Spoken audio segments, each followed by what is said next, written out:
ஓம் சாந்தி. எல்லோரும் குஷியாக இருக்கிறீங்களா? 15/8/2024 பாப்தாதா சொல்கிறாங்க, இனிமையான குழந்தைகளே, பாபா உங்களுக்கு உண்மையான சுதந்திரத்தை கொடுத்து இந்த மரண யமனுடைய தண்டனையிலிருந்து விடுவிப்பதற்காக வந்திருக்கிறார். ராவணனை சார்ந்து இருக்கிறதுலேருந்து விடுவிக்க வந்திருக்கிறார். இல்லை, இப்போ எல்லா உறவுகளும் அந்த பற்று, பேசுகிறதுக்கு ஒருத்தர் வேணும், இப்படின்னு சார்ந்து தானே இருக்கிறாங்க. எல்லாத்துலேருந்தும் விடுவிக்கிறார்.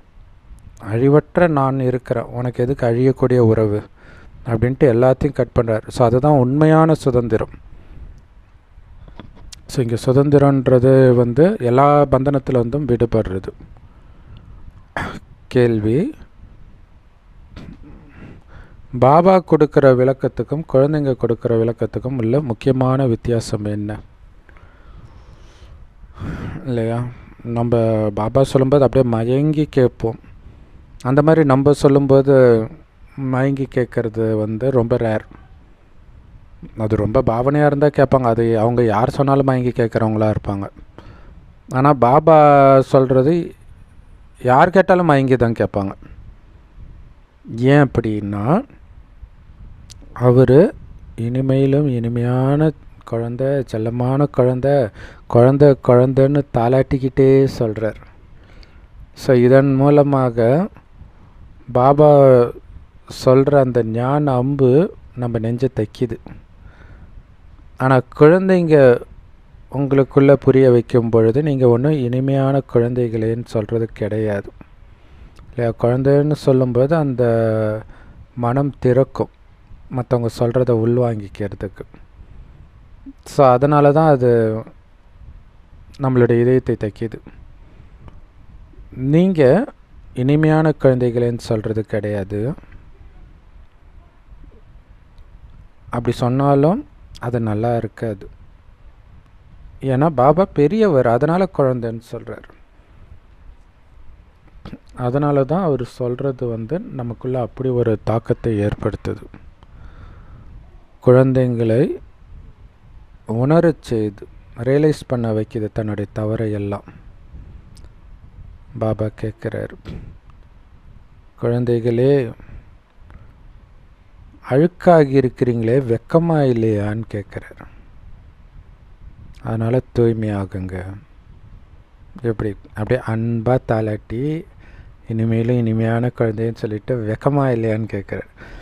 மனுஷன் எவனாவது கேட்டான்னா அவ்வளோதான், கொலையே விழுவாங்க. ஸோ அதுதான் பாபா சொல்லும்போது, பாபா திட்டும்போதே நமக்கு அவ்வளோ ஆனந்தமாக இருக்கும்.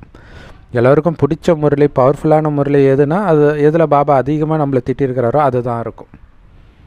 ஸோ அதுதான் பாபாவுக்கும் குழந்தைங்களுக்கும் புரிய வைக்கிறதுல உள்ள பெரிய வித்தியாசம். இல்லை, என்னுடைய குழந்தைன்னு சொல்லிட்டு அழுக்காக இருக்கிறே, வெக்கமாக இல்லையா, தூய்மையாகு. இல்லைன்னா எந்த மூஞ்சை வச்சுட்டு நீ இறைவனுடைய குழந்தைன்னு சொல்கிற? ஓம் சாந்தி. எல்லையற்ற ஆன்மீக தந்தை அமர்ந்து எல்லையற்ற ஆன்மீக குழந்தைங்களுக்கு, அதாவது ஆத்மான்ற குழந்தைங்களுக்கு புரிய வைக்கிறார். இந்த ரகசியமே எல்லையற்ற அப்பாவுக்கும் எல்லையற்ற குழந்தைக்கு மட்டும்தான் தெரியும். கடவுள் புரிய வைக்கிறாரு, ஆத்மாவை பார்த்து புரிய வைக்கிறாருன்ட்டு. மற்றவர் யாருக்கும் எல்லையற்ற தந்தையை பற்றி தெரியாது. தங்களை அந்த எல்லையற்ற தந்தையுடைய குழந்தைகளாக புரிஞ்சுக்கிறதும் கிடையாது.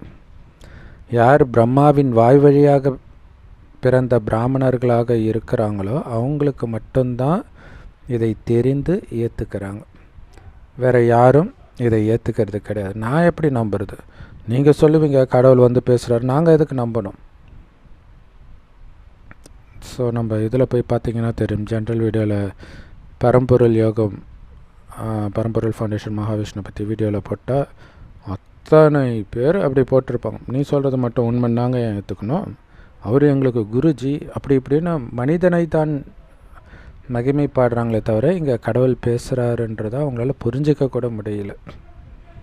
ஏற்றுக்கிறதும் கிடையாது. இந்த 5000 வருஷம் சக்கரெல்லாம் ஏற்றுக்கிற மாதிரி இருக்குது அப்படின்றாங்க. ஸோ பிரம்மா வாய் வழியாக பிறந்த குழந்தைங்களுக்கு மட்டும்தான் இதை ஏற்றுக்குவாங்க. கண்டிப்பாக பிரம்மா தேவை.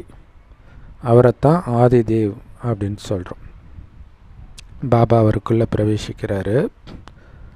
பாபா என்ன பண்ணுறார்? பிரம்மா உடலில் சொல்கிறார் முக்கியமான செய்தி, நீங்கள் தூய்மை ஆகணும், தூய்மை ஆகியே தீரணும். ஸோ பாபாவுடைய ஸ்ரீமத், நீங்கள் ஆத்மான்றதில் அசைக்க முடியாத நிச்சய புத்தி இருக்கணும். நடந்தாலும் சுத்தினாலும் ஆத்மாவாகிய நான் தான் நடக்கிறேன், பார்க்குறேன், பேசுகிறேன்றது மைண்டுக்குள்ளே சதா ஓடிக்கிட்டே இருக்கணும். அந்த கவனம் ஆத்மாவிலே இருக்கணும்.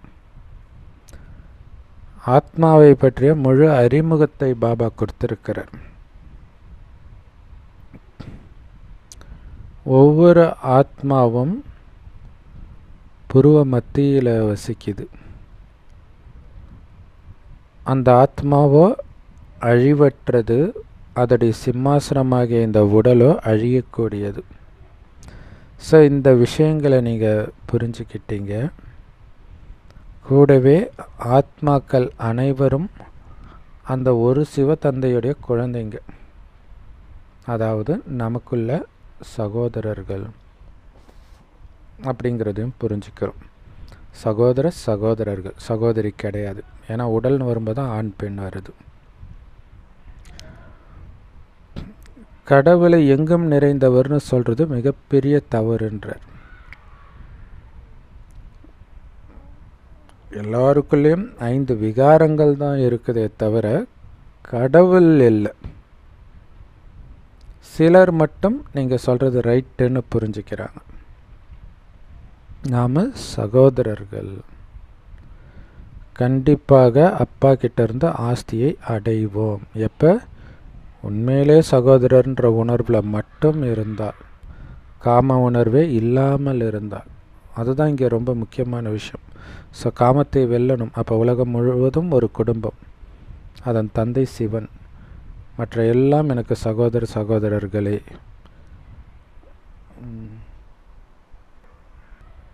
ஸோ அவர் அப்பான்றது உங்களுக்கு அசைக்க முடியாத நிச்சய புத்தி இருந்தால், ஒவ்வொருவரும் உங்களுக்கு சகோதரர்ன்றதுலேயும் நிச்சய புத்தி இருக்கும். அப்படி இருந்தால் தான் நீங்கள் அவரை அப்பான்னு உண்மையிலே நினைக்கிறீங்கன்னு அர்த்தம். அப்படி இருந்தால்தானே உங்களுக்கு ஆஸ்தி கிடைக்கும். ஸோ அப்போ தான் இந்த தேக சம்பந்தம் ஃபுல்லாக கட்டாகி வெறும் சகோதர உணர்வு, வெறும் ஆத்ம உணர்வு மட்டுமே இருக்கிறது. ஆனால் கேட்கும்போதெல்லாம் நல்லா கேட்குறீங்க, இங்கேருந்து போன உடனே மாயின் புயலில் சிக்கி சின்ன பின்னம் ஆயிடுறீங்க. யாரோ ஒருத்தர் தான் தப்பிக்கிறாங்க மாயின் புயலில், மற்றவங்களெல்லாம் அடிச்சுட்டு போயிடுது மாயின் புயல். வயநாடு நிலச்சரிவு மாதிரி எங்கே பார்த்தாலும் இதான் நிலைன்றார் உலகம் முழுவதும் உள்ள பாபா குழந்தைங்களுக்கு. சிலர் கொஞ்சம் இதை நல்லா புரிஞ்சுக்கிறாங்க, பிறகு இன்னும் புரிஞ்சிக்கிறதுக்கு முயற்சி பண்ணுறாங்க. நீங்கள் இப்போ ஒவ்வொருத்தருக்கும் இதை புரிய வைக்கணும். யாராவது நல்ல கவனம் செலுத்தலை இந்த ஞானத்துக்கு அப்படின்னா அவர் பழைய பக்தர் இல்லைன்னு புரிஞ்சிக்க வேண்டியது தான். ஸோ சமீபமாக பக்தி செய்ய ஆரம்பிச்சிருக்கிறாரு அப்படின்னா லேட்டாக தான் பக்தி செய்ய ஆரம்பிச்சிருக்காரு. ஸோ பழைய பக்தர்கள் தேவதைகள் தான் இல்லையா? ஸோ அப்போ அவங்க சொர்க்கத்துக்கே வராத ஆத்மாவாக அல்லது சொர்க்கத்தின் கடைசியில் வந்த ஆத்மாவாக இருப்பாங்க. ஸோ யார் இதை புரிஞ்சிக்க கூடியவர்களாக இருக்கிறாங்களோ அவங்க தான் இதை புரிஞ்சிக்க முடியும். யாருக்காவது புரியலை அப்படின்னா அவங்களால மற்றவர்களுக்கும் புரிய வைக்க முடியாது. புரிய வைக்க முடியலனாலே அவங்க புரிஞ்சிக்கலைன்னு அர்த்தம். ஸோ புரிஞ்சுக்கிட்டவங்களையும் வரிசைக்கிரமம் கண்டிப்பாக இருக்குது. எல்லோரும் ஒரே மாதிரி புரிய வைக்கிறது கிடையாது.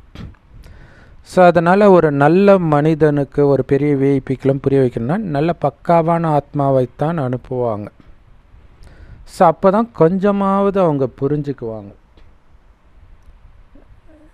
ஏன்னா இந்த விஐபியெல்லாம் இந்த விஷயத்தை அவ்வளோ சீக்கிரம் புரிஞ்சிக்க மாட்டாங்கன்னு நமக்கு தெரியும். ஸோ அதனால் பக்காவான யோக பலத்தோட ஞானத்தையும் நல்ல புரிய வைக்கக்கூடிய குழந்தைகளை நம்ம அனுப்பணும்.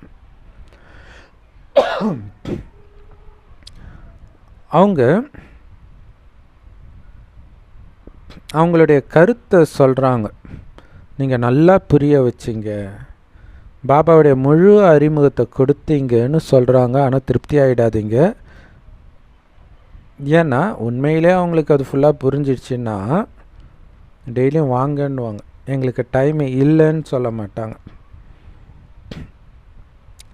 ஸோ எல்லாத்தையும் சொல்லிட்டு எனக்கு தான் நேரம் இல்லைன்னு சொல்லிவிடுவாங்க. அப்போ இங்கே பேசுகிறது கடவுள்னு தெரிஞ்சால் நேரம் இல்லைன்னு சொல்ல முடியுமா? ஸோ அவங்கக்கிட்ட சொல்லுங்கள், பரவாயில்ல, எல்லையற்ற தந்தை செம்பொன் நிறமான ஒளி உலகத்தில் நட்சத்திரம் மாதிரி ஜொலிக்கிறாரு, அவரை நினைவு பண்ணிக்கிட்டே இருந்தால் உங்களுடைய பாவங்கள் எல்லாம் அழிஞ்சிடும்னு சொல்லுங்கள். ஸோ பாபா டைரெக்டாக ஆத்மாக்களாகிய நம்மக்கிட்ட பேசிகிட்டு இருக்கிறாருன்றதை நாம் இப்போ புரிஞ்சுக்கிறோம். எப்போ நீங்கள் அவர்கிட்ட நேரடியாக இந்த ஞானத்தை கேட்குறீங்களோ அப்போ தான் இந்த ஞான அம்பு நம்ம இதயத்தை துளைக்கும். ஸோ அது வரைக்கும் துளைக்காது பெரும்பாலும். அது ரொம்ப முக்கியமான விஷயம். ஸோ இங்கே நேரடியாக ஞானம் கேட்குறதுனா அப்போ மதுபனில் போய் கேட்டாதானா அப்படின்னா பாபா இப்போ வர்றது கூட இல்லையே இப்படி தோணும். அந்த அர்த்தம் கிடையாது. பாபாவுடைய நேரடி ஞானம் இருக்குல்லையா, முரளி, அதை கேட்கும் பொழுது அதுதான் இங்கே முக்கியமான விஷயம். அதை கேட்கும் பொழுது, ஏன்னா நம்ம பாபாவுடைய அறிமுகம் கொடுக்கும்போது முரளி சொல்ல மாட்டோம்ல, முரளியுடைய சாரம் தான் அறிமுகம். பட் இருந்தாலும் முரளியை ஃபுல்லாக சொல்கிறது இல்லைல்ல, குழந்தைன்ட்டு அந்த அன்பா. ஸோ அந்த மாதிரி நம்ம ஞானத்தை ஊட்டி விடுறது கிடையாது. அதனால தான் நீங்கள் முரளி கேட்கும்போது தான் உங்களுக்கு புரியவே ஆரம்பிக்கும். என்ன தான் 7 நாள் கோர்ஸ் கேட்டாலும் ஓகே, அது பேஸு. ஆனால் முரளி கேட்கும்போது தான் அந்த அன்பு, உணர்வுபூர்வமான ஒரு பற்று அதெல்லாம் வரும் பாபா மேலே. ஸோ அப்படியே மெய் மறந்து உட்காந்துட்ருப்போம் முரளி கேட்கும்போது. சென்டரில் கூட ஒரு பிரம்மகுமார் அல்லது பிரம்மகுமாரி மூலமாக கேட்குறீங்க. ஆனால் இங்கே பரமபிதா பரமாத்மா நேரடியாக பிரம்மா வாய் வழியாக, ஹே குழந்தைகளே, ஏன் அப்பாவை மதிக்க மாட்டீங்கன்னு கேட்குறார். ஸோ அதை இப்போ மற்றவர்கள் படிக்கிறாங்க இல்லை நான் படிக்கிறத நீங்கள் கேட்கும்போது அந்த எஃபெக்ட் அந்த அளவுக்கு இருக்காது. ஸ்ட்ரெயிட்டாக பிரம்மா வாய் வழியாக சிவன் பேசும்போது கேட்குற எஃபெக்ட். ஏன்னா இதை நாம் சொல்ல முடியுமா? பாபா தான் சொல்ல முடியும் இல்லையா? ஸோ யாருமே இதை வேறு யாருக்குமே சொல்ல முடியாது. ஏன்னா சென்டரில் ஒன்றும் பாபா கிடையாது. அவர் மதுபனில் உட்காந்துட்ருக்கிறாரு. அவர் குழந்தைங்கள பார்த்து சொல்கிறாரு, அப்பா சொல்கிறத கேட்க மாட்டிங்களா குழந்தைகளேன்னு கேட்குறார். அஞ்ஞானத்தில் கூட அப்பா சொல்வதை கேட்பதற்கும் சகோதரர் சொல்வதை கேட்பதற்கும் மிகப்பெரிய வித்தியாசம் இருக்குதுல்ல. உலகியல் உறவுலே சொல்கிறார். ஸ்தூல உறவுலே ஸ்தூல தாய் தந்தை சொல்கிறதுக்கும் கூட பிறந்தவன் சொல்கிறதுக்கும் வித்தியாசம் இருக்குது இல்லையா? அப்பா அம்மா ஒரு அப்பா சொல்லும்போது அதுக்கு கொடுக்குற மரியாதை கூட பிறந்தவன் சொல்லும்போது அந்த அளவுக்கு கொடுக்க மாட்டாங்க. ஆனால் இப்போ அப்பாவுக்கே கொடுக்கறது கிடையாது, கூட பிறந்தவனை கேட்கவே தேவையில்லை. ஸோ அப்பா சொல்கிற அளவுக்கு எஃபெக்ட் சகோதரன் சொல்லும்போது இருக்காது. ஏன்னா அப்பா மூத்தவர் இல்லையா, அதனால் அவர் மேலே ஒரு அன்பும் பயமும் மரியாதையும் இருக்கும்.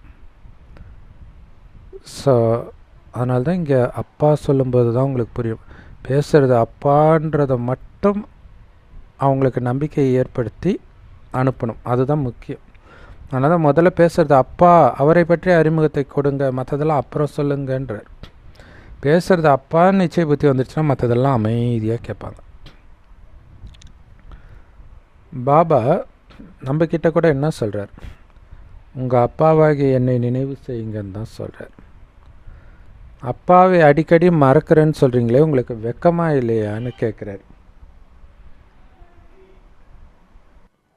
சரி, அப்பாவாகி என்னை நினைக்க முடியலன்னு சொல்கிறீங்களே, வெக்கமாக இல்லையா? மறந்துடுறேன்னு சொல்கிறீங்களே, வெக்கமாக இல்லையான்னு பாபா நேரடியாக சொல்லும்போது உடனடியாக அந்த பாதிப்பு உங்களுக்கு தெரியுது மதுபனில். இதை இந்த முரளியை ஒரு சென்டரில் படிக்கும்போது உங்களுக்கு அந்த அளவுக்கு பாதிப்பு ஏற்படாது. ஆனால் இது உடனடியாக நேரடியாக சொல்கிறார் இல்லையா? அப்பா சொல்கிறத கேட்க மாட்டிங்களா? எல்லையற்ற தந்தை சொல்கிறாரு, இந்த ஒரு பிறவி மட்டும் நிர்விகாரியாக ஆகிடுங்க. அப்போ ஆட்டோமேட்டிக்காக 21 பிறவிக்கு நீங்கள் நிர்விகாரியாக தான் இருப்பீங்க. ஏன்னா இந்த சங்கமயுகம் பிராமண ஜென்மம் தான் நமக்கு முதல் ஜென்மம்.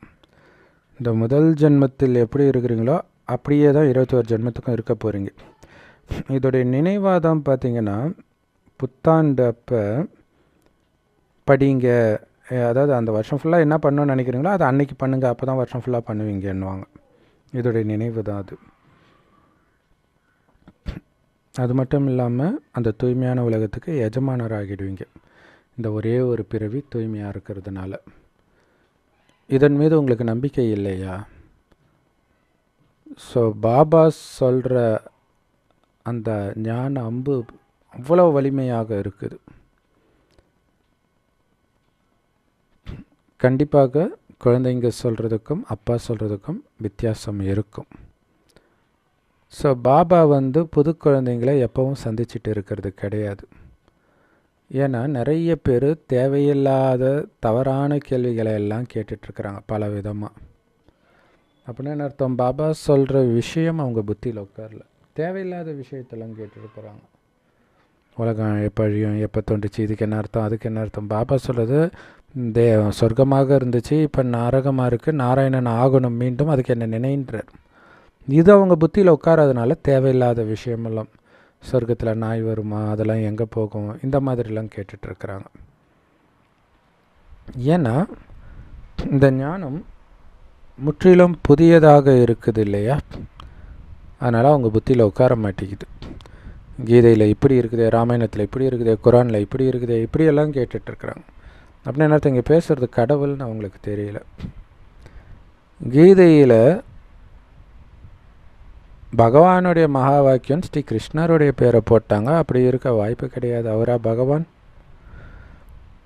பாருங்கள், நாடகத்தின்படி உங்கள் புத்தியில் மட்டும்தான் பாபா சொல்கிறதெல்லாம் உட்காருது.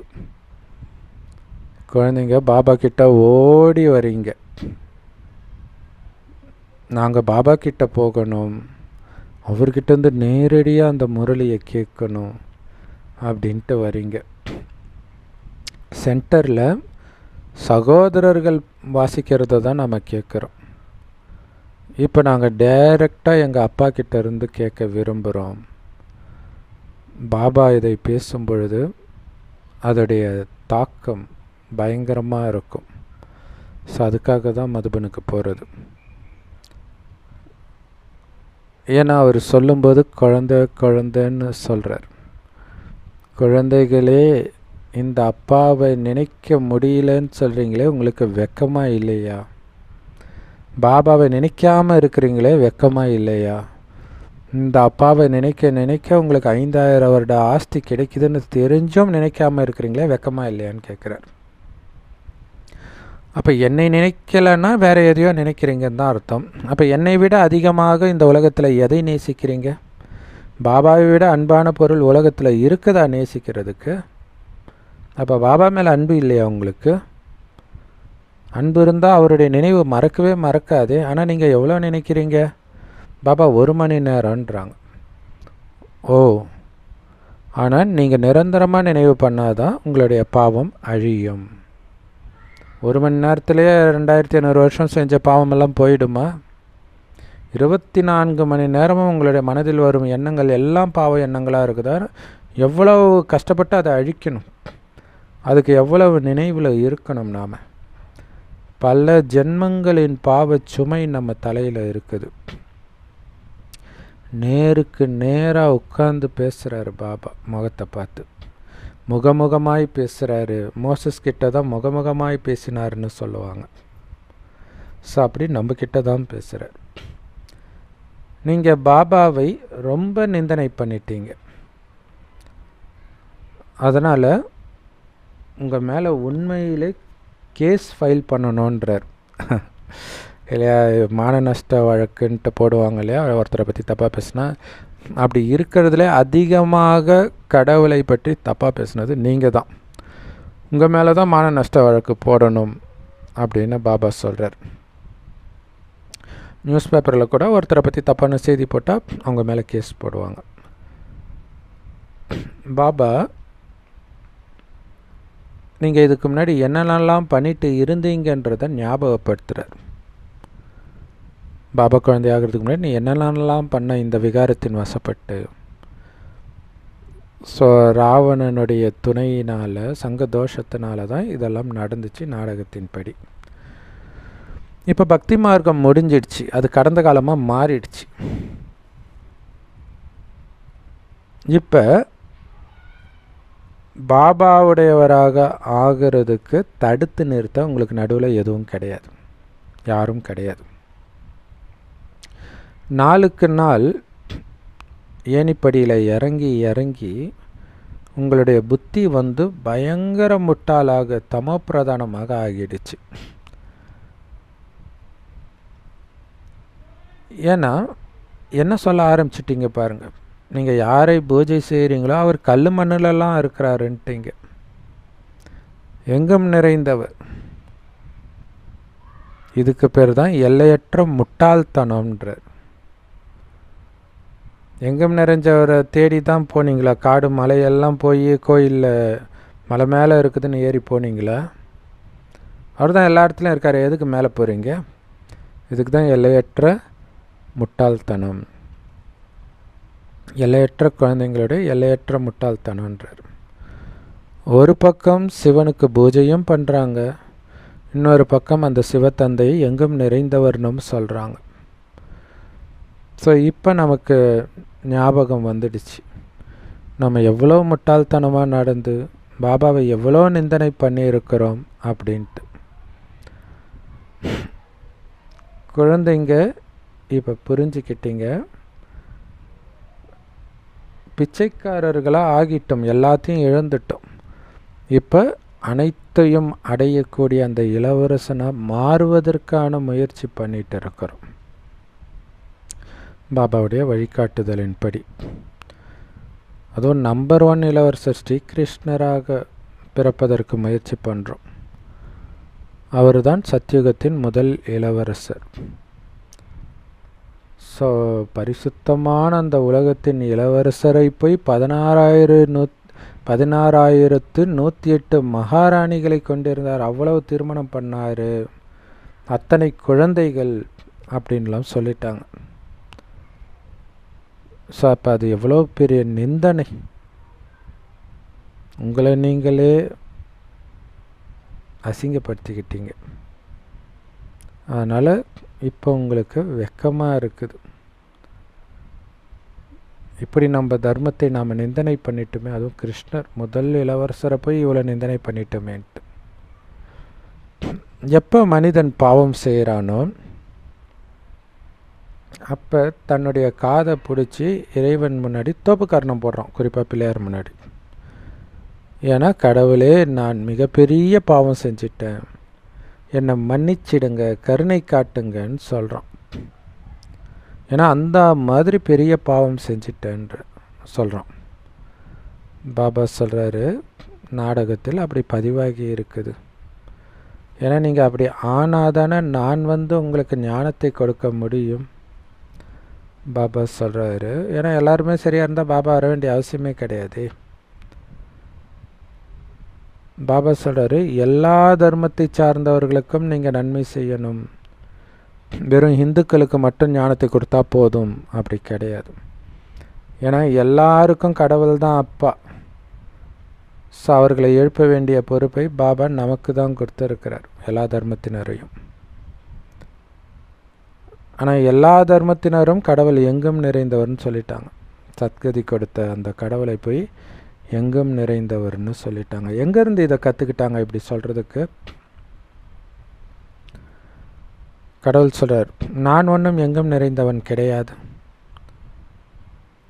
உங்களால் பாருங்கள், மற்றவர்களுடைய நிலைமையும் அப்படி ஆயிடுச்சு உங்களை மாதிரியே. ஏன்னா எங்கும் நிறைந்தவர்னு நீங்கள் தானே எழுதுனீங்க கீதையில். ஸோ அதிலிருந்து வெளிப்படக்கூடிய மற்ற மத நூல்களையும் அந்த மாதிரி போட்டுட்டாங்க. அதனால் நாம் அனைத்தையும் இழந்து பிச்சைக்காரன் ஆகிற மாதிரி மற்றவர்களும் ஆகிறாங்க. அதனால தான் பதித்த பாவனா வா அப்படின்னு கூப்பிட்றாங்க ஒரு பக்கம், இன்னொரு பக்கம் புரியலை. வான்னு கூப்பிட்டாலே அவர் இப்போ இங்கே இல்லை, வேறு எங்கே இருந்தோ வராரு இருந்தான்னு அர்த்தம். அப்புறம் எப்படி எங்கும் நிறைந்தவராக கல் முள்ளெல்லாம் இருக்கிறவராக ஆக முடியும்னு புரிஞ்சிக்க மாட்டுறாங்க. நாம் முதலாக பரந்தாம வீட்டிலிருந்து இந்த பூமிக்கு வரும்பொழுது நாம் என்ன அழுக்காவாக இருந்தோம்? அரை கல்பம் கழித்து தேக உணர்வில் வருவதன் மூலமாகத்தான் நாம் அழுக்காகவே ஆனோம். அதற்கு முன்னாடி முதல் அரை கல்பம் ரொம்ப ரொம்ப தூய்மையாக இருந்தோம். எந்த தர்மத்தை சார்ந்தவர் உங்ககிட்ட வந்து பரமபிதா பரமாத்மாவை பற்றிய அறிமுகம் உங்களுக்கு தெரியுமா அப்படின்னு அவங்கள கேளுங்க. உங்ககிட்ட எந்த தர்மத்தை சார்ந்தவர்கள் இருந்தாலும் கடவுளை பற்றிய அறிமுகம் உங்களுக்கு தெரியுமா? அவர் யார், அவர் எங்கே இருக்கார், அவர் எப்படி இருக்கிறாரு, அவருடைய தொழில் என்ன, எதுக்காக அவரை வணங்குறோம் அப்படின்னு கேளுங்க. அப்போ அவங்க என்ன சொல்லுவாங்க? கடவுள் மேலே இருக்கிறாருன்னு சொல்லுவாங்க. இல்லை, அவர் இல்லாத இடமே கிடையாது, எங்கும் நிறைந்தவர்னு சொல்லிடுவாங்க. பாபா சொல்கிறாரு, நீங்கள் பண்ண தப்புனால ஒட்டுமொத்த உலகமும் மிகப்பெரிய நஷ்டத்தில் இருக்குது. ஸோ கடவுளை பற்றியே தெரியலன்னா அப்புறம் எப்படி கடவுள் வந்துட்டாருன்னு தெரிஞ்சுட்டு அவரை நினைப்பாங்க. ஸோ அப்படிப்பட்ட மிகப்பெரிய தப்பை கீதையில் செய்வதற்கு கருவியாக நீங்கள் தான் ஆகியிருக்கிறீங்க. பக்தி மார்க்கத்தின் வேத சாஸ்திரங்களை அப்படி எழுதி வச்சிட்டீங்க. ஸோ அதனால் அது சரி செய்ய வேண்டிய கடமையும் உங்களுக்குத்தான் இருக்குது. ஒவ்வொருத்தருக்கும் இதை புரிய வைங்க. நாடகத்தின்படி நடந்தால் கூட நீங்கள் அழுக்காகிடுறீங்களே. எல்லாரும் பாவாத்மாக்களாக ஆகிட்டாங்க. தூய்மை ஆத்மாவாக ஆகிறதுக்காகத்தான் அவரை நீங்கள் கூப்பிட்டீங்க கடவுளை. எல்லா தர்மத்தை சார்ந்தவர்களும் இப்போ பரந்தாம வீட்டுக்கு போகணும். அதைத்தான் முக்தி தாமம்னு சொல்கிறோம். அங்கே எல்லா ஆத்மாவும் தூய்மையாக இருக்கும்.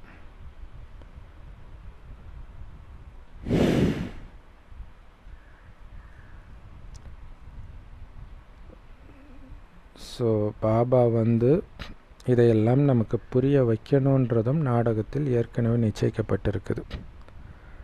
அனைத்து தர்மத்தினருக்கான ஞானம் இது.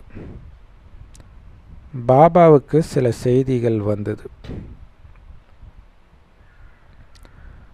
ஒரு டீச்சர் சொன்னாங்களாம், அதாவது ஆச்சாரியர்னால் பக்தி மார்க்கத்தில் அந்த வேதத்தை சொல்கிறவங்க.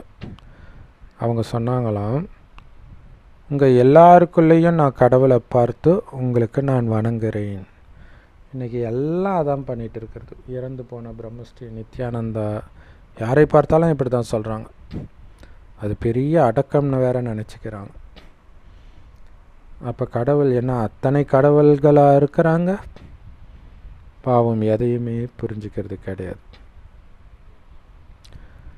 யார் நிறைய பக்தி பண்ணலையோ அவங்க இங்கே தாக்கு பிடிக்க முடியாது. ஞானத்தை கேட்டாலும் அதை ஃபாலோ பண்ண முடியாமல் போயிடுவாங்க. சில சென்டரில் கொஞ்சம் நேரம் இருக்கிறாங்க, வேற ஒருத்தர் இன்னும் கொஞ்சம் கால அளவு இருக்கிறாங்க. ஸோ அதிலிருந்தே நீங்கள் புரிஞ்சிக்கலாம், கொஞ்ச நேரத்தில் போயிடுறாங்கன்னா அவங்க பக்தி கம்மியாக பண்ணியிருக்கிறாங்க. அதனால தான் அவங்களால ரொம்ப நேரம் பாபா குழந்தையாக இருக்க முடியலை. இருந்தாலும் அவங்க எங்கே போயிடுவாங்க பாபா விட்டு? வேறு கடை கிடையாதே, உண்மையை ருசி பார்த்துட்டாங்களே, பொய்யில் திருப்தி அடைஞ்சிடுவாங்களா? ஸோ அப்போ மனிதர்கள் சீக்கிரமாக புரிஞ்சிக்கிற மாதிரி யுக்தியை உருவாக்கணும். அதை பற்றி சிந்தனை பண்ணுங்க. இந்த செய்தி எல்லோருக்கும் கொடுத்தாகணும். அதனால் எல்லோருக்கும் சொல்லுங்கள், பாபாவை நினைவு செய்யுங்க அப்படின்னு நாம் சொல்லணும். நீங்கள் பாபாவை நினைவு செய்யுங்கன்னு மற்றவர்களுக்கு நீங்கள் சொல்கிறீங்கன்னா, முதல்ல நீங்கள் முழுமையாக பாபாவை நினைவு செய்யணும். அப்படி நீங்களே நினைவு செய்யலைன்னா, பாபாவை நினைவு செய்யுங்கன்னு சொன்ன அந்த ஞான அம்பு எப்படி அவங்க இதயத்தை தைக்கும்? அதனால தான் பாபா உங்களுடைய சார்ட் வைங்க, எவ்வளோ நேரம் நினைக்கிறீங்கன்ட்டு. அப்போ உங்களுக்கு தெரியும் எவ்வளோ நேரம் நம்ம பாபா நினைவில் இருக்கிறோம் அப்படின்ட்டு. ஏன்னா நினைவில் இருக்க இருக்க ஆத்ம பலம் கூடும், ஆத்ம தூய்மையாகும். ஏன்னா முக்கியமான விஷயமே இங்கே தூய்மை ஆகிறது தான். எந்த அளவுக்கு நீங்கள் தூய்மை ஆகிறீங்களோ பாபாவை நினைத்து நினைத்து, அந்த அளவுக்கு அதிகமாக இந்த ஞானத்தை உங்களால் தாரணை பண்ண முடியும், சந்தோஷத்தையும் அனுபவம் பண்ணுவீங்க. ஸோ ஒவ்வொருத்தரையும் முன்னேற்றுறோம் அப்படின்னா உங்களுக்குள்ள எவ்வளவு சந்தோஷம் இருக்கணும். பாபா மட்டும்தான் வந்து அனைவருக்கும் சத்கதியை கொடுக்கிறார். ஸோ பாபாவை பொறுத்த வரைக்கும் சுக துக்கத்துக்கான விஷயமே கிடையாது இல்லையா? பாபா எதையும் அனுபவிக்காதவர், சுகத்தை அனுபவிக்கல, துக்கத்தை அனுபவிக்கல. இந்த நாடகம் ஏற்கனவே உருவாக்கப்பட்டது. அதனால் பாபா சொல்கிறாரு, பாபா எப்படி சுகதுக்கத்துக்கு அப்பால் விலகி இருக்கிறாரோ அது மாதிரி நீங்களும் எந்த விதமான துக்கமும் இருக்கக்கூடாது உங்களுக்கு. ஏன்னா அப்பாவையே கண்டுபிடிச்சிட்டிங்க, அடைஞ்சிட்டிங்க. இதுக்கு மேலே உங்களுக்கு என்ன வேணும் அடையிறதுக்கு? ஸோ இப்போ பாபா கிடைச்சிட்டாரு, அவருடைய கட்டளைகளை ஃபாலோ பண்ணால் போதும். இந்த நேரத்தில் மட்டும்தான் உங்களுக்கு இந்த விளக்கமே கிடைக்குது. தங்க யுகத்தில் கிடைக்காது. அங்கே இந்த ஞானத்தின் விஷயமே இருக்காது.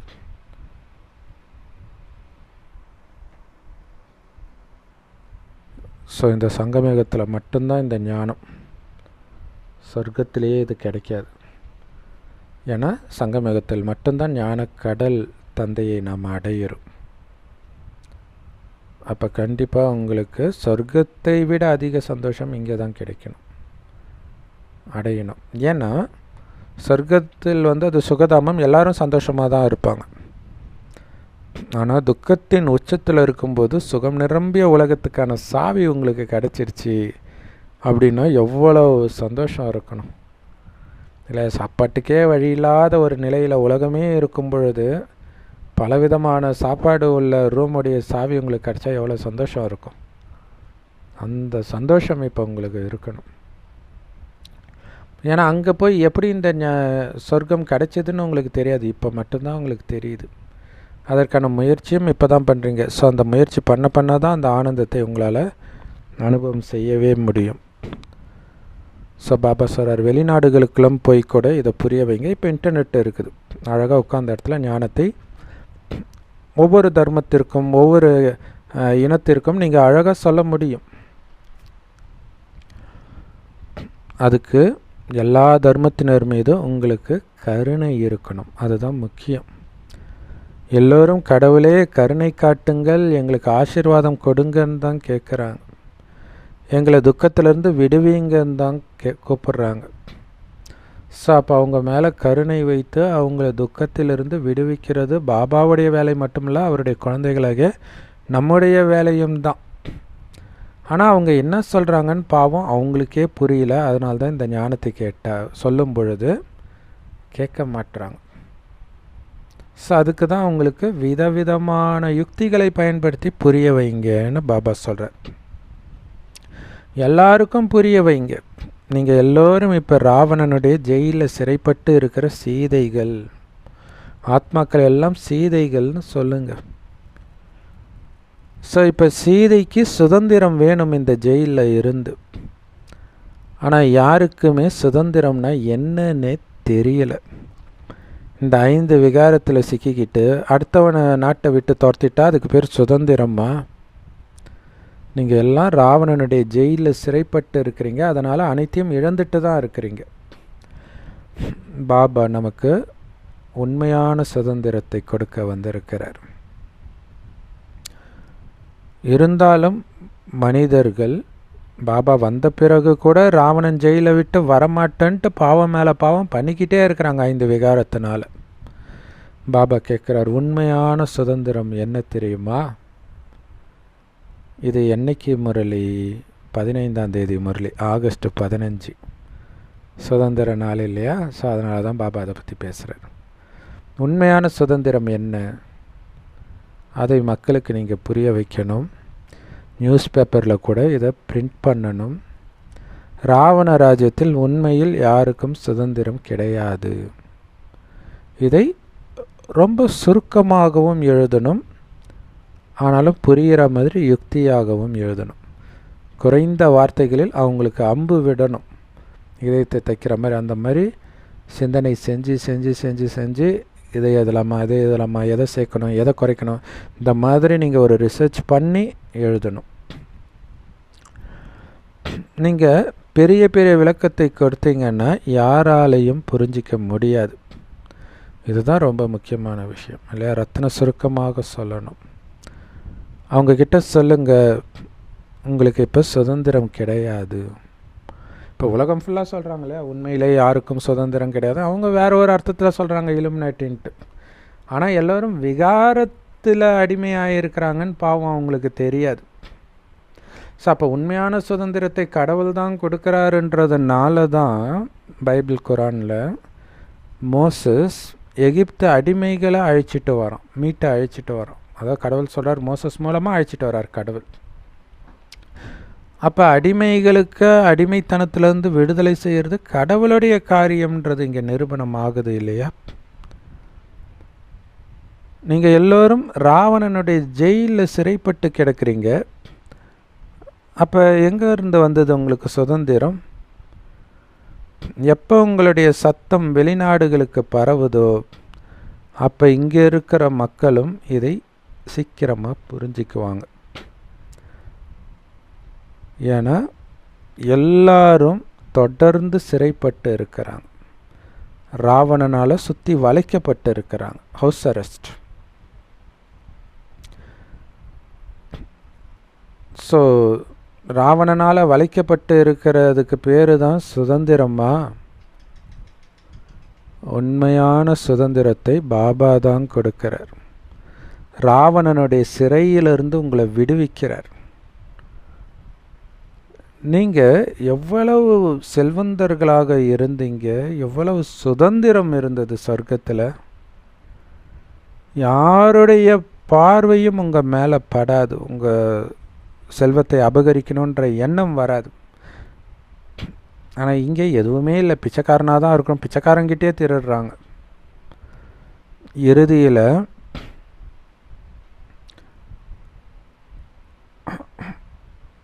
நீங்கள் பலகீனமாக ஆன பிறகு உங்களுடைய சொத்து மேலே எல்லாரும் கண்ணு வைக்கிறாங்க. சொத்து இருக்கட்டும், அழகு இருக்கட்டும், எல்லாமே இல்லையா? பாருங்கள், கொல்கத்தா ஆஸ்பத்திரியில் ஒரு டாக்டர், ட்ரெயினி டாக்டரு, நைட்டு ஏதோ படிக்கணுன்ட்டு செமினார் ஹாலில் படிச்சுட்டே அப்படியே தூங்கிட்டாங்க. உட்காந்துக்கிட்டே இல்லையா, உட்காந்துக்கிட்டே அப்படியே டெஸ்கில் சாய்வாங்க இல்லையா? அதை பார்த்து ஒருத்தனுக்கு காம உணர்வு வந்து போய் ரேப் பண்ணியிருக்கிறான். யோசிச்சுப்பாங்க, அந்த நேரம் பார்த்தா காம உணர்வாக வரும் தூக்கத்தில் இருக்கும்பொழுது. ஸோ அந்த மாதிரி தான் ஏழையாக இருந்தாலும் அவங்ககிட்டையும் அபகரிக்கணும்னு நினைக்கிறாங்க. ஸோ பலகீனமாகும் போது தான் இதெல்லாம் நடக்குது. ஸோ அதுக்கு தான் பாபா வந்து உதாரணம் சொல்கிறாரு. முகமது கஜினி இங்கே வந்து 17 முறை கொள்ளையடிச்சிட்டு போனான்னு சொல்லுவாங்க இல்லையா? ஸோ அதுக்கு காரணம் என்னென்னா, நம்ம அப்போ விகாரத்தில் விழ ஆரம்பிச்சிட்டோம், பலகீனமாயிட்டோம். பலகீனமாகும்பொழுது தான் மற்றவர்கள் நம்முடைய சொத்து மேலே கண்ணே வைப்பாங்கன்றார். ஸோ இது ஆக்சுவலாக ஒரு திருநங்கை வந்து இந்த குறி சொல்கிறவங்க, அவங்கக்கிட்ட ஒருத்தன் வந்திருக்கிறான், என்னோடய இது வந்து நஷ்டமாக ஆகிட்டு இருக்குது, பிஸ்னஸே ஓட மாட்டேங்குதுன்ட்டு. அவங்க உடனே ஒரு குச்சை வச்சு அடிக்கிறாங்க, எத்தனை பொண்ணுங்க வாழ்க்கையை கெடுத்தடான்னுட்டு. யார் வாழ்க்கையும் கெடுக்கல. மறுபடியும் பள்ளியில் நினச்சி உண்மையை சொல்கிறேன் நம்ம ஒரு 4-5 பொண்ணு இருக்கும் அப்படின்றான். அப்புறம் எப்படா இங்கே வரும் அப்படின்னு கேட்குறாங்க. ஸோ அது அவங்க எதனால் சொல்கிறாங்களோ தெரில, ஆனால் அது உண்மை. ஸோ எந்த அளவுக்கு நம்ம பலகீனம் ஆகுறோமோ காமத்திலோ, இல்லை குறிப்பாக காமத்தில் தான், ஸோ அப்போ தானாகவே நம்மளுடைய சொத்து அபகரிக்கப்படும். ஸோ மற்ற விதத்துலலாம் நல்லவனாக இருப்பாங்க, ஆனால் இதில் பலகீனமாக இருக்கும்போது சொத்து அபகரிக்கப்படும். ஸோ அதான் பாபா சொல்கிற, முகமது கஜினி உங்களுடைய கோயிலை கொள்ளடித்தான், உங்களுடைய சுதந்திரம் பறிப்போனது காரணம் நீங்கள் ராவண ராஜ்யத்தை ஆதாரமாக பிடிச்சிட்டீங்க, விகாரங்களை சந்தோஷத்திற்கு ஆதாரமாக பிடிச்சிட்டீங்க. அப்போ என்னாச்சு, ராவணன் சுகத்தை கொடுத்து உங்களை சிறைப்படுத்திட்டான். எலிக்கு கருவாடும் தேங்காவும் வைக்கிறது எதுக்கு, அது ஆசைப்பட்டு வரும், கடைசியில் மாட்டிக்கும். அந்த மாதிரி மாட்டிக்கிட்டீங்க. நீங்கள் மிக உயர்ந்த மங்களகரமான சங்கமயுகத்தில் இருக்கிறீங்க. இங்கே தான் உண்மையிலே உங்களுக்கு உண்மையான சுதந்திரம் வழங்கப்படுது. பாபா உங்களை விடுவிக்கிறார். ஆனால் பாவம் மனிதர்களுக்கு சுதந்திரம்னா என்னன்னே தெரியல. வருஷம் வருஷம் கொண்டாடுறாங்க நம்ம சுதந்திரமாக இருக்கிற மாதிரி. ஸோ அப்போ அவங்களுக்கு இதை யுக்தியாக புரிய வைக்கணும், அது ஒன்று இருக்குது. பாபா நமக்கு நேரடியாக சொல்கிறார், ஆனால் நாம் யுக்தியாக புரிய வைக்கணும். பாபா நேரடியாக சொல்கிறது அப்போ தான் நமக்கு புரியுன்றதுக்காக. மற்றவர்களுக்கு நாம் யுக்தியாக சொல்லணும், இல்லைன்னா நமக்கு பிரச்சனையாயிடும். யார் முந்தைய கல்பத்தில் சுதந்திரம் அடைந்தார்களோ அவங்க தான் நீங்கள் சொல்வதை நம்புவாங்க. ஸோ நீங்கள் அவங்களுக்கு புரிய வைக்கும்பொழுது அவங்க உங்ககிட்ட அவ்வளோ வாதம் பண்ணுறாங்க. என்னடா இவ்வளோ முட்டாளாக இருக்கிறாங்கன்னு நமக்கு தோணும். அந்த அளவுக்கு அவங்க உங்கள் நேரத்தை வேற வீணாக்குவாங்க. அவங்க கூட பேசியே இருக்கக்கூடாதுன்னு நமக்கு தோண ஆரம்பிச்சிடும். ஏன்னா அவன்கிட்ட பேசுகிறது டைம் வேஸ்ட் அப்படின்ற ஒரு உணர்வு வரும். அதுக்கு அடுத்தது அவன் வந்தாலே அப்படியே நீங்கள் போயிடுவீங்க, முடிஞ்சு போச்சு. பாபா நமக்கு உண்மையான சுதந்திரத்தை கொடுக்குறார். ஸோ இந்த அனுபவம் எல்லாருக்கும் இருந்திருக்கும் இல்லையா? யாரோ ஒருத்தருக்கு நம்ம ஞானத்தை கொடுப்போம், சொந்தக்காரங்களோ நண்பர்களோ அப்படியே பெரிய வாதம் பண்ணிகிட்டு இருப்பாங்க. ஒரு சிம்பிளான விஷயத்தை அவங்களால புரிஞ்சிக்க முடியாது. ஸோ அதான் பாபா சொல்கிறார், முந்தைய கல்பத்தில் சுதந்திரம் அடைந்தவர்களுக்குத்தான் இப்போவும் இதை நம்பி சுதந்திரம் அடைவாங்க. பாபா நமக்கு சுதந்திரம் கொடுக்கிறார். மற்றபடி ராவண ராஜ்யத்தில் ராவணனை ஆதாரமாக பிடித்தவர்களுக்கு அளவற்ற துக்கம்தான் இருக்குது. ஒரு பாட்டு வரும் இல்லையா, புழுவுக்கு ஆசைப்பட்டு போகும் மீனே தூண்டியில் மாட்டிக்கிட்டால் சோகம் தானே. இதுதான் வாழ்க்கையில் நடக்கிறது. ராவணன் கொடுக்குற சுகமெல்லாம் தூண்டிலில் உங்களை மாட்ட வச்சு துக்கத்தை கொடுக்கறது தான். அளவற்ற துக்கம் உலகம் முழுவதும். அப்பாவுடைய ராஜ்யத்தில் நாம் எவ்வளோ சுதந்திரமாக இருந்தோம். ஒரு பாட்டு வரும் திருடா திருடா படத்தில், புத்தம் புது பூமி வேண்டும், சொந்த ஆகாயம் வேண்டும். இது எல்லாமே சொர்க்கத்தை குறிக்கிறதாக இருக்கும். அதுக்கு இந்த விகாரத்தை விடணும், விட்டால் அது கிடைக்கும். விகாரத்திலேருந்து விடுபடணும் முதல்ல. ஸோ எப்போ நீங்கள் தூய்மையான தேவதை ஆகுறீங்களோ அதுதான் சுதந்திரம். எப்போ நீங்கள் ராவண ராஜ்யத்திலேருந்து முற்றிலும் விடுபடுறீங்களோ அதுதான் உண்மையான சுதந்திரம்ன்றார் பாபா. ஸோ பாபா மட்டுமே உங்களுக்கு உண்மையான சுதந்திரத்தை கொடுக்க முடியும். இப்போ எல்லோரும் அந்நிய ராஜ்யத்தில் துக்கமாக இருக்கிறாங்க. இது மிகவும் மங்களகரமான சங்கம யுகம். இப்போ தான் உங்களுக்கு சுதந்திரம் கிடைக்கிது. அந்த மனிதர்கள் சொல்கிறாங்க, அந்நியர்கள் வெளியேறியவுடன் நாங்கள் சுதந்திரம் அடைஞ்சிட்டோம் அப்படின்னு சொல்கிறாங்க. பல்லு பாடுவோமே ஆனந்த சுதந்திரம் அடைந்து விட்டோம் என்று அப்படின்லாம் சொல்லுவாங்க இல்லையா? இப்போ சுதந்திரம் அடைஞ்சால் நீ ஆனந்தமாக தானே இருக்கணும், ஏன் துக்கமாக இருக்கிற? துக்கமாக இருக்கிறனாலே நீ சுதந்திரம் அடையலை. இந்த மங்களகரமான சங்கமயுகத்தில் மட்டுமே உண்மையான சுதந்திரம். எல்லாத்தையும் கட் பண்ணுறோம். எப்படி எல்லாத்தையும் கட் பண்ணிட்டு எப்படி இருக்கிறது? என்ன புடி, தைரியமாக புடின்றார் பாபா. அவரை பிடிக்கணுன்னா அத்தனை ஆதாரங்களையும் நீங்கள் விட்டால் தான் பாபாவை கெட்டியாக பிடிக்க முடியும். அப்போ தான் அவருடைய உதவி உங்களுக்கு டக்குன்னு அனுபவமாகும். கடைசியில் சுற்றி சுனாமி எது வந்தாலும் கொஞ்சம் கூட பயம் இருக்காது. பாபா சொன்னார் சமீபமாக, பொத்துன்னு உங்களை சுற்றி இருக்கிற அத்தனை பேரும் உயிரிழந்தாலும் உங்களுக்கு சின்ன பயம் கூட வரக்கூடாதுன்றார். நாடகத்தில் பதிவாகிருக்கு, எல்லா நன்மைக்கு ஆத்மா ஒன்று பிறக்க போயிருக்கும், அல்லது மேலே போகும், அல்லது பேயாலையும். இதில் அழறதுக்கு என்ன இருக்குது? அந்த உடலில் அதோடைய பாகம் முடிஞ்சிருச்சு, அவ்வளோதான். இது துக்கமான விஷயமே கிடையாது. ஸோ இந்த சங்கமயுகத்தில் தான் இந்த ரகசியம் தெரிஞ்சு சுதந்திரம் அடையிறோம் துக்கத்தில் இருந்து.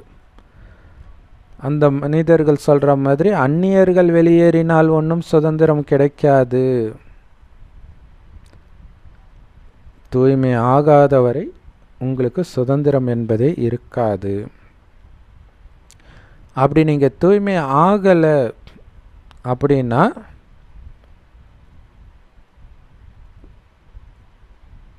மரணத்தின் பூதத்தினால் உங்களுக்கு தண்டனை கொடுக்கப்படும், உங்களுடைய பதவியும் அழிக்கப்படும்ன்றார். தூய்மை ஆகலைன்னா என்னதான் சேவை செஞ்சுட்டு இருந்தாலும் கடைசி நேரத்தில், குறிப்பாக இந்த காமம் இருக்குது பாருங்கள், மிகப்பெரிய எதிரி. அப்படி ஸ்லைட்டாக சலனப்படும் பொழுது இது வரைக்கும் நீங்கள் தூய்மையாக இருந்து பாபா நினைவில் இருந்து சேவை செய்து சேர்த்த அத்தனையும் ஒரு செகண்டில் காலி பண்ணிட்டு போயிடும். அதுக்காக மட்டும்தான் அது வருதுன்றதை புரிஞ்சுக்கணும். அதோடைய வேலையே அதுதான், மிகப்பெரிய எதிரி. வரிசைக்கிரமத்தை ஏற்படுத்தணும்ல, ரேங்க் போடணும்ல, என்ன எல்லாம் மேலே இருந்தால் விட்டுருவாரா பாபா? ஸோ ரொம்ப ஜாக்கிரதையாக இருக்கணும். தூய்மையாக இல்லை, பதவி காலின்றது ஞாபகம் இருக்கணும். பதவி போகிறது உயிர் போகிற மாதிரி, அதானே ஆத்மாவுடைய ஆயுள் போயிடுது இல்லை, சொர்க்கத்தின் ஆரம்பத்தில் வர முடியாமல் போயிடுது இல்லை. பாபா உங்களை வீட்டுக்கு அழைச்சிட்டு போகிறதுக்காக வந்திருக்கிறேன். அங்கே எல்லோரும் சுதந்திரமாக இருப்பாங்க. எல்லா தர்மத்தை சார்ந்தவர்களுக்கும் இதை நீங்கள் புரிய வைக்கலாம். நீங்கள் எல்லோரும் ஆத்மாக்கள், முக்தி தாமத்தில் இருந்து தான் இங்கே வந்தீங்களே உங்கள் பாகத்தை நடிக்கிறதுக்கு. ஸோ எங்கேருந்து வந்தீங்களோ அங்கேயே நீங்கள் போகணும், அவ்வளவு தான். அதுக்கு பேர் தான் முக்தி. முக்தினாலே விடுதலை, சுதந்திரம் தான். அடுத்தது, சுகதாமத்தில் இருந்து தான் இந்த துக்கதாமத்திற்கு வந்திருக்கிறீங்க. தமோ பிரதான உலகத்துக்கு வந்துட்டீங்க. ஆனால் சுகதாமமாகத்தான் ஆரம்பத்தில் இருந்தது, நீங்கள் சதோ பிரதானமாக இருக்கும் பொழுது. ஸோ அதுக்கு மீண்டும் சதோ பிரதானமாக ஆகிறதுக்குத்தான் பாபா சொல்கிறாரு, குழந்தைகளே நீங்கள் என்னோட குழந்தைங்க, ராவணனுடைய குழந்தை கிடையாது. திருடிட்டு போயிட்டான் ராவணன். சீதை ராவணனுடைய மனைவியா? ராமருடைய மனைவியை திருடிட்டு போயிட்டான். அது மாதிரி நம்ம பாபாவுடைய மனைவி, பாபாவுடைய குழந்தை, நம்மை கடத்திட்டு போயிட்டு ராவணன் நம்ப வச்சுட்டான் நம்ம ராவணனுடைய வந்துட்டு. குழந்தைங்களை கடத்திட்டு போய் பிச்சை எடுக்க விடுவாங்கன்னு சொல்லுவாங்க இல்லையா, அந்த மாதிரி நம்மளை பிச்சை எடுக்க விட்டுட்டான். எல்லாத்தையும் இழந்துட்டோம். நான் உங்களுக்கு ராஜ்ய பாக்கியத்தை கொடுத்துட்டு போனேன். உங்களுடைய ராஜ்யத்தில் அவ்வளவு சுதந்திரமாக நீங்கள் இருந்தீங்க, எந்த விதமான பயமும் இல்லை, அடிமைத்தனமும் இல்லை, அப்படி இருந்தீங்க. ஆனால் இன்றைக்கி எப்படி இருக்குது உலகம் இல்லையா? அங்கே அவ்வளவு அழகாக இருப்பாங்க. எப்போ வேணாலும் எங்கே வேணாலும் யார் வேணாலும் போகலாம், எந்த பயமும் இருக்காது. ஏன்னா யாருக்கும் உடல் மீது கவனமே இருக்காது. ஆனால் இங்கே 31 வயது கொல்கத்தா டாக்டர் சகோதரி நைட்டு படிச்சுட்டு தூங்குறாங்க செமினாரால். அதை ஒரு போலீஸில் தன்னார்வலராக வேலை சேர்ந்தவர் வந்து பார்த்துட்டு கற்பழிச்சிட்டு போயிருக்கிறார். அதுவும் ஹாஸ்பிட்டலில் கற்பழிச்சு கொடூரமாக கொலை பண்ணி கற்பழிச்சிருக்கிறார். ஸோ அப்போ யோசிச்சு பாருங்கள், விகாரம், இப்படிப்பட்ட விகாரம் உங்களுக்கு தேவையா? அது கடைசியில் உங்களை எங்கே இட்டுட்டு போய் விடுது அப்படின்னு சொல்கிறார். இப்போ மீண்டும் நீங்கள் தூய்மை ஆனீங்கன்னா இந்த மாதிரி காம கொடூரர்கள் இல்லாத ஒரு உலகத்திற்கு, காமம்னா என்னன்னே தெரியாத பரிசுத்தமான குழந்தைகள் மாதிரி உள்ளம் கொண்டவர்கள் இருக்கக்கூடிய உலகத்துக்கு நீங்கள் போயிடுவீங்க அப்படின்னு பாபா சொல்கிறார். அது மட்டும் இல்லை, அங்கே அளவற்ற செல்வந்தர்களாக இருப்பீங்க. காசை பற்றி கவலையே படமாட்டீங்க. அங்கே வரிசைக்கிரமம் இருக்கும். ஸோ பணக்காரர்களோடு ஒப்பிடும்போது ஒருத்தரை ஏழைன்னு சொல்லலாமே தவிர, காசுக்கு கவலைப்படுற அளவுக்கு ஏழை எல்லாம் கிடையாது. அளவற்ற செல்வம் எல்லாருக்கும் இருக்கும், சந்தோஷமாக இருப்பாங்க எப்பவும். இங்கே தான் மனிதர்கள் எப்பவும் பணக்காரனாக இருக்கட்டும் ஏழையாக இருக்கட்டும் எல்லாம் துக்கப்பட்டுக்கிட்டே இருக்கிறாங்க. ராஜ்யத்தில் பதவிகள் வரிசைக்கிரமமாக இருக்கும். எல்லாருமே சூரிய வம்ச ராஜாக்களாக மாறிட முடியாது இல்லையா? எந்த அளவுக்கு இப்போ முயற்சி பண்ணுறீங்களோ அதற்கேற்ற பதவி தான். ஸோ நீங்கள் அனைத்து தர்மத்திற்கும் சேவை செய்யக்கூடியவர்கள், ஏதோ ஒரு மதத்துக்கு மட்டும் சேவை செய்கிறவங்க கிடையாது. ஏன்னா எல்லாரும் அல்லான்னு சிவனைத்தான் வணங்குறாங்க, பரமபிதான்னு சிவனைத்தான் வணங்குறாங்க.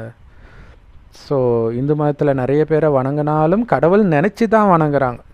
ஸோ அப்போ எல்லோருக்கும் இந்த ஞானத்தை கொடுக்க வேண்டியது உங்களுடைய கடமை. உங்களை விட்டால் யாரும் கிடையாது. முஸ்லீம்களுக்குன்னு தனியாக பாபா யாரையாவது உருவாக்கி வைக்கிறாரா என்ன?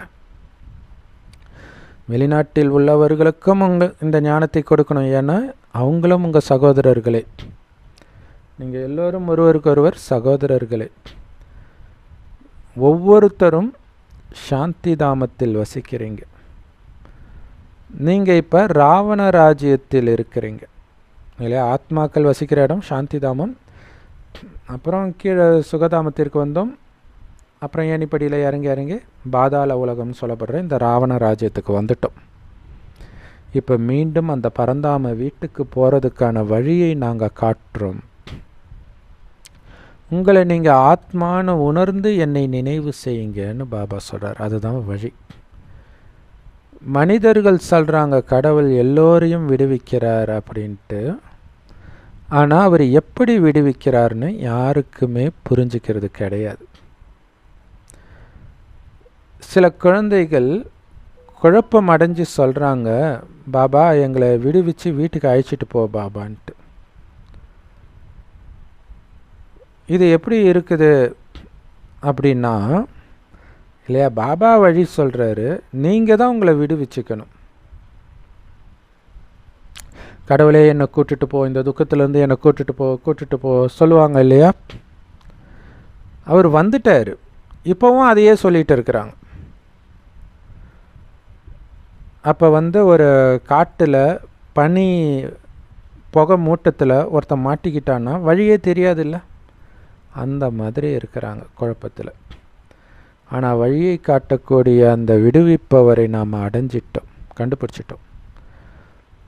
எல்லையற்ற தந்தைக்கிட்ட நாம் சொல்கிறோம், பாபா எங்களை விடுவியுங்க, வாங்க நாங்கள் நீங்கள் கொடுக்குற வழியை அப்படியே ஃபாலோ பண்ணுவோன்னு சொல்கிறீங்க. பாபாவை தவிர வேறு யாருமே உங்களுக்கு வழியை, உண்மையான வழியை, முக்தி ஜீவன் முக்திக்கான வழியை காட்டவே முடியாது. பாருங்கள், பக்தி மார்க்கத்தில் எத்தனை வேத சாஸ்திரங்களை படித்து தடுமாறிட்டு இருந்தாலும் கடவுள் எப்படி இருப்பார்னே தெரியாமல் அவரை எப்படி நீங்கள் கண்டுபிடிப்பீங்க? கடவுளை தேடி அலைஞ்சிங்க, வேதத்தில் தேடினீங்க, தீர்த்த யாத்திரையில் தேடினீங்க, என்னென்னமோ பண்ணீங்க. ஆனால் அவர் எப்படி இருப்பார்னே தெரியாமல் நீங்கள் எப்படி அவரை அடைவீங்க?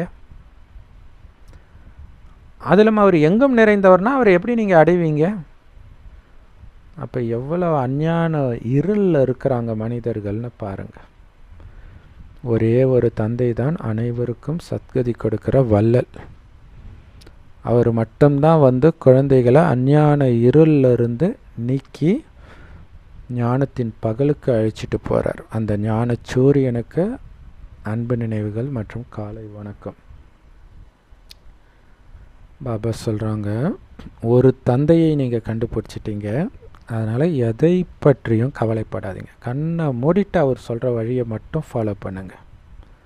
இப்போ எல்லையற்ற புத்தியுடையவர்களாக ஆகிட்டீங்க. அதனால் அனைவரையும் முன்னேற்றக்கூடிய கருவியாகி சந்தோஷமாக அவங்கள முன்னேற்றுங்கள், கரை சேருங்கள். ஏன்னா எல்லாம் வயநாடு நிலச்சரிவு மாதிரி எல்லாம் சிக்கிட்டு இருக்கிறாங்க. அவங்கள மீட்கிறோம், நாம் மீட்பு குழுவினர் தான். நாம் இந்த மரண யமனுடைய தண்டனையிலிருந்து உங்களை நீங்கள் காப்பாற்றிக்கணும், உண்மையான சுதந்திரம் அடையணும் அப்படின்னா கண்டிப்பாக தூய்மை ஆகணும். இந்த தூய்மை ஆவறதுக்கான ஞானம்தான் வருமானத்திற்கான ஆதாரமே. எந்த அளவுக்கு தூய்மை இழக்கிறீங்களோ அந்த அளவுக்கு வருமானத்தை இழந்துக்கிட்டே இருப்பீங்க. ஸோ அதனால் தூய்மையை தாரணை பண்ணுங்கள், இந்த ஞானத்தை தாரணை பண்ணுங்கள், தெய்வீக குணத்தை தாரணை பண்ணி அளவற்ற செல்வம் நிரம்பிய செல்வந்தராக ஆகுங்கள். வரதானம். இந்த ஞானத்துடைய ஒளி மற்றும் சக்தியின் உதவியினால் தவறை சரியாக மாற்றக்கூடிய ஞானி ஆத்மா ஆகுங்கள். அதுக்கு விளக்கம், ஞானத்தை தான் லைட் அண்ட் மைட், அதாவது ஒளி மற்றும் சக்தி அல்லது சக்தி ஒளி அப்படின்னு சொல்கிறாங்க. ஸோ எங்கே ஒளி இருக்குதோ, அதாவது எது சரி எது தவறுன்னு புரிஞ்சிக்கிற ஞானம் இருக்குதோ, எது இருள் எது ஒளின்னு புரிஞ்சிக்கிற ஞானம் இருக்குதோ, எது வீணானது எது சக்திசாலியானதுன்னு பகுத்தறிகிற ஞானம் இருக்குதோ, அப்போ எப்போ ஒரு விஷயத்தை தப்புன்னு புரிஞ்சுக்கிறாங்களோ மீண்டும் அந்த தப்பை செய்யணும்னு அவங்களுக்கு தோணாது. அந்த தவறான எண்ணங்கள் கூட அவங்க வைக்க மாட்டாங்க.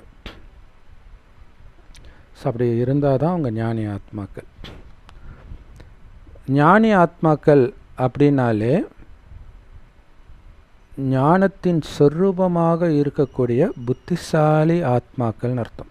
ஞானத்தை வைத்து தான் இது ரைட்டா இது தப்பா அப்படின்னு முடிவு பண்ணுவாங்க. அவங்க ஒருபொழுதும் இது இப்படித்தான் நடந்திருக்கணும் அப்படின்னு சொல்லவே மாட்டாங்க.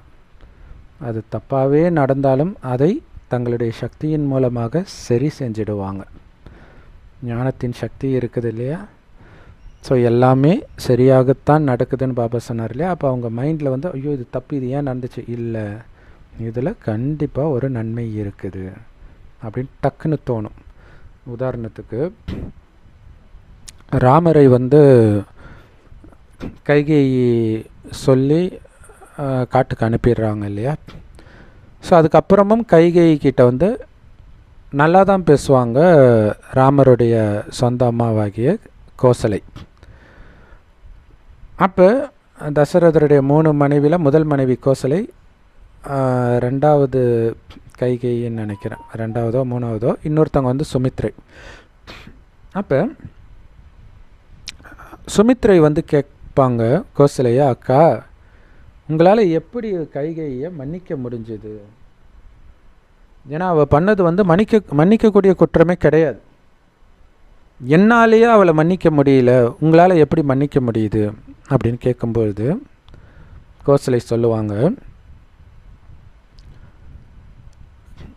அன்னைக்கு ராமரை காட்டுக்கு துரத்தணும்னு அடம் பிடித்த கைகேயி அதுக்கு முன்னாடி நாள் வரைக்கும் உன்னுடைய மகன் யாருன்னு கேட்டால் டக்குன்னு ராமரை தான் சொல்லுவாள்.